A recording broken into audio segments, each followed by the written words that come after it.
Le prolo français moyen, il vit mieux que les seigneurs et les rois d'époque. C'est-à-dire que rien que le fait de pouvoir te lever, aller à ton frigo qui fonctionne, pisser, avoir une chasse d'eau qui marche et pouvoir prendre une douche chaude, tu vis mieux que 90% de la planète et tu vis mieux que 105% en fait, des gens riches d'il y a 600 ans. Tu vois. Pour tous ceux qui sont un peu de droite et tout, si on vous dit que pour avoir une société blanche, chrétienne, française comme à l'époque, mais que pour ça, il va falloir vivre 20 ans dans la misère, style comme les chieurs de rue en Inde, est-ce que vous le faites? Ok.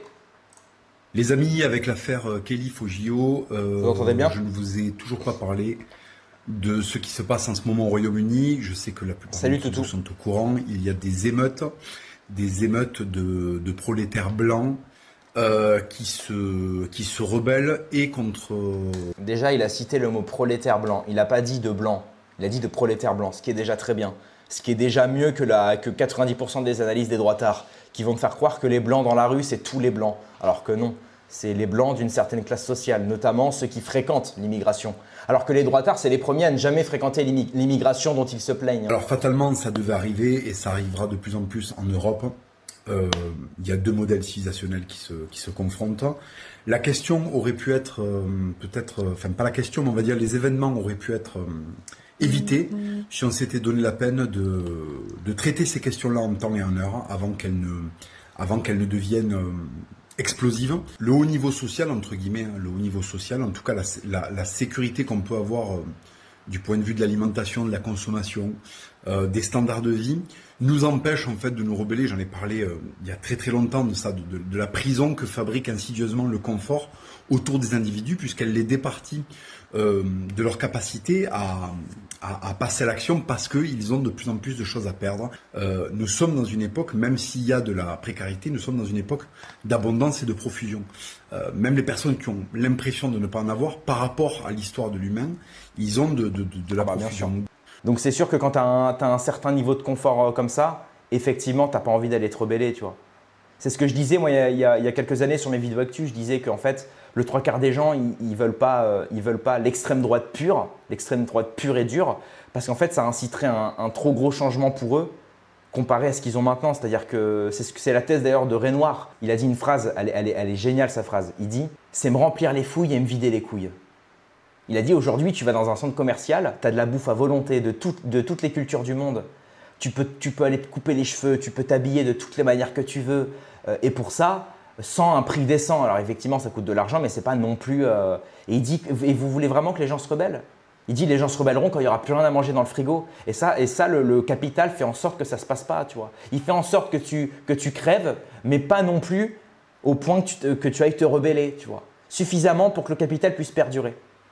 Et c'est un peu là ce que dit Papacito, il te dit quand tu as une échelle de confort, tu n'as plus envie de quitter ce confort. Si on te dit là, pour tous ceux qui sont un peu de droite et tout, si on vous dit que pour avoir une société blanche, chrétienne, française comme à l'époque, mais que pour ça, il va falloir vivre 20 ans dans la misère, style comme les chieurs de rue en Inde, est-ce que vous le faites? Justement, on en vient à ce que disait Cousin. Cousin, il te dit que l'immigration que le grand capital fait venir, c'est justement… parce que le grand capital veut perdurer et qu'en fait, il est en train de crever. Le capital est en train de crever parce que les autochtones ne veulent plus faire le boulot que les Français de souche devraient faire. Les Français de souche veulent plus travailler, enfin que les mecs de souche, quoi, les autochtones ne veulent plus travailler en intérim, veulent plus laver les chambres d'hôtel, veulent plus vider les poubelles. Il va permettre justement au capital de perdurer, de vivre plus longtemps. Parce que le capital est en train il est en train de crever actuellement, il est en phase terminale. Enfin, c'est ce que dit Cousin en tout cas. Il te dit que le capital est en phase terminale. Ce qui n'est pas faux, Comme le trois quarts des étrangers, en fait, ils font beaucoup d'enfants contrairement aux autochtones, tu vois. Ben, en fait, ça crée de futurs consommateurs. C'est-à-dire que deux Africains qui déménagent à Paris, bon voilà, ils vont bosser, ils vont faire des gosses, tu vois. On va dire qu'en moyenne, ils en font 3. Ben, ça crée 3 potentiels consommateurs. 3 consommateurs qui vont eux aussi ensuite se reproduire. Alors que les Blancs, qu'est-ce qu'ils font? Les Blancs, ils s'émasculent, les Blancs, ils se féminisent. Les Blancs, pourquoi? Parce qu'en réalité, le capital, il est très malin, le capital. Le capital, il sait que les Blancs, enfin, il sait que la population autochtone, elle est rattachée à sa terre, elle est rattachée à ses racines, elle est rattachée à ses mœurs, à sa culture, à sa tradition. Donc, c'est aussi les seuls capables de se révolter et de renverser le système. Donc, C'est pour ça qu'ils nous féminisent, c'est pour ça qu'ils nous émasculent. Parce qu'ils se disent, les autochtones, s'ils se révoltent, ça peut faire mal. Et c'est pour ça que le 3/4 des étrangers qui viennent ici, en Europe, le 3/4, en fait, c'est des étrangers qui n'ont pas la force de se révolter. T'as déjà vu est-ce que tu as déjà vu des mecs de cité? Est-ce que tu as vu des Africains chez les Gilets jaunes? Est-ce que tu as vu des Africains dans les manifs des retraites? Bah non. Pourtant, c'est eux qui font les boulots durs, tu vois. C'est eux qui font les boulots compliqués. Et pourtant, chez les Gilets jaunes, tu n'avais que des petits patrons de TPE, tu n'avais que des blancs, tu vois, des blancs résistants. Tu vois, tu avais les Gaulois réfractaires.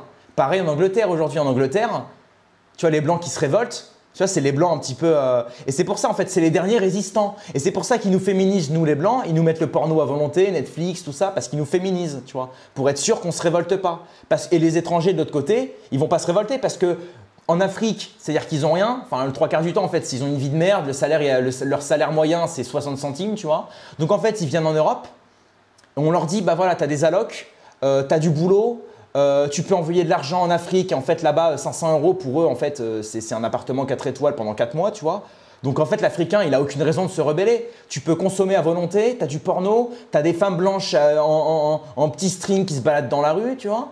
Il n'a aucune raison de se révolter. Ce qui fait que le capital, il est heureux parce que d'un côté, il a des blancs qui ne vont pas se révolter parce qu'ils sont en train d'être féminisés et masculés. Et de l'autre côté, tu as des étrangers qui ne vont pas se rebeller parce qu'ils ont des allocs et du boulot et ils peuvent consommer plus que dans leur pays d'origine. Voilà. Et entre-temps, voilà, tu as, ce qu'on appelle le combat horizontal. C'est oui, mais en fait, il est noir et en fait, ceci. Oui, mais en fait, il est blanc. Oui, mais en fait, il tue au couteau les petites filles. Oui, mais en fait, ta gueule.